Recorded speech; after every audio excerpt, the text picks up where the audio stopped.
ইন্নাল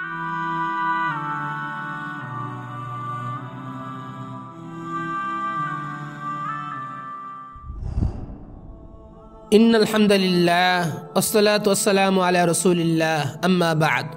সুদ গ্রহণ ও প্রদান করা এই দুটোই গর্হিত একটি অপরাধ। যেসব পাপের শাস্তির কথা আল্লাহ তাআলা কঠোর ও কঠিনভাবে উল্লেখ করেছেন, সুদের পাপের শাস্তি তার অন্যতম। সুদ মানুষকে অবৈধ অর্থ বৃদ্ধি করার উগ্র বাসনা জাগায়, মানুষের সম্পদকে সংকুচিত করে, মানুষের মূল সম্পদ ও বৃদ্ধি সম্পদ উভয়কে ধ্বংস করে। আল্লাহ তাআলা বলেন, ইয়ামহাকুল্লাহু রিবা ওয়া ইউরবিস সাদাকাত আল্লাহু লা ইউহিব্বু কুল্লা কাফফারিন আথীম। আল্লাহ সুদকে সংকুচিত করেন এবং দানকে বর্ধিত করেন। আল্লাহ কোনো অবিশ্বাসী পাপীকে পছন্দ করেন না। আল্লাহ তাআলা বলেন, ইয়ামহাকুল্লাহু রিবা ওয়া ইউরবিস সাদাকাত আল্লাহু লা ইউহিব্বু কুল্লা কাফফারিন আথীম। আল্লাহ সুদকে সংকুচিত করেন এবং দানকে বর্ধিত করেন। আল্লাহ কোনো অবিশ্বাসী পাপীকে পছন্দ করেন না। এই আয়াত প্রমাণ করে যে সুদ মানুষের অর্থকে ধ্বংস করে এবং দান মানুষের অর্থকে বৃদ্ধি করে। আল্লাহ তাআলা অন্যত্র বলেন, ইয়া আইয়ুহাল্লাযীনা আমানু লা তাকুলুর রিবা আদআফা মুদাআফা ওয়াত্তাকুল্লাহা লাআল্লাকুম তুফলিহুন।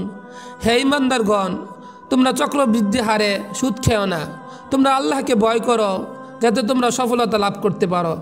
আল্লাহ তাআলা অন্যত্র বলেন, ইয়া আইয়ুহাল্লাযীনা আমানুত্তাকুল্লাহা ওয়া যারু মা বাকিয়া মিনার রিবা ইন কুনতুম মুমিনিন। হে বিশ্বাস স্থাপনকারীগণ, আল্লাহকে ভয় করো এবং যদি তোমরা মুমিন হও তবে সুদের মাধ্যমে যা বকিয়া রয়েছে তা বর্জন করো। যে ব্যক্তি সুদ খেলো সে যেন তার মায়ের সাথে জিনা করলো। সুনানে ইবনে মাজায় এসেছে, আবু হুরায়রা রাদিয়াল্লাহু তাআলা আনহু বলেন, রাসূলুল্লাহ সাল্লাল্লাহু আলাইহি সাল্লাম বলেছেন, আর রিবা সাবউনা হুবান আইসারুহা আইয়ানকিহার রাজুল উম্মাহু। সুদের পাপের ৭০টি স্তর রয়েছে, আর তার মধ্যে সবচেয়ে সাধারণ স্তর হচ্ছে মাতাকে বিবাহ করা। সুদের ভয়াবহ কিছু শাস্তি। ১ নাম্বার, কিয়ামতের দিন সুদখোর পাগল অবস্থায় উঠবে। আল্লাহ তাআলা বলেন, আল্লাযীনা ইয়াকুলুনা রিবা লা ইয়াকুমুনা ইল্লা কামা ইয়াকুমুল্লাযী ইয়াতাখাব্বাতুহুশ শাইতানু মিনাল মাস যালিকা বিআন্নাহুম ক্বালু ইন্নামাল বাই'উ মিথলুর রিবা ওয়া আহাল্লাল্লাহুল বাই'a ওয়া হাররামার রিবা। যারা সুদ খায় কিয়ামতের দিন তারা সেই ব্যক্তির মতো উঠবে, শয়তান যাকে স্পর্শ করার দ্বারা পাগল বানিয়ে দিয়েছে। এটা এই জন্য যে তারা বলেছিল ব্যবসা তো সুদের মতো, অথচ আল্লাহ ব্যবসাকে হালাল করেছেন এবং সুদকে হারাম করেছেন।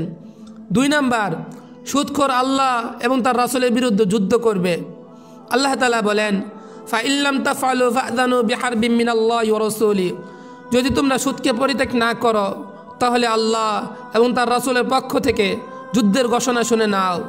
৩ নাম্বার, সুদখোর রক্তের নদীতে সাঁতার কাটতে থাকবে।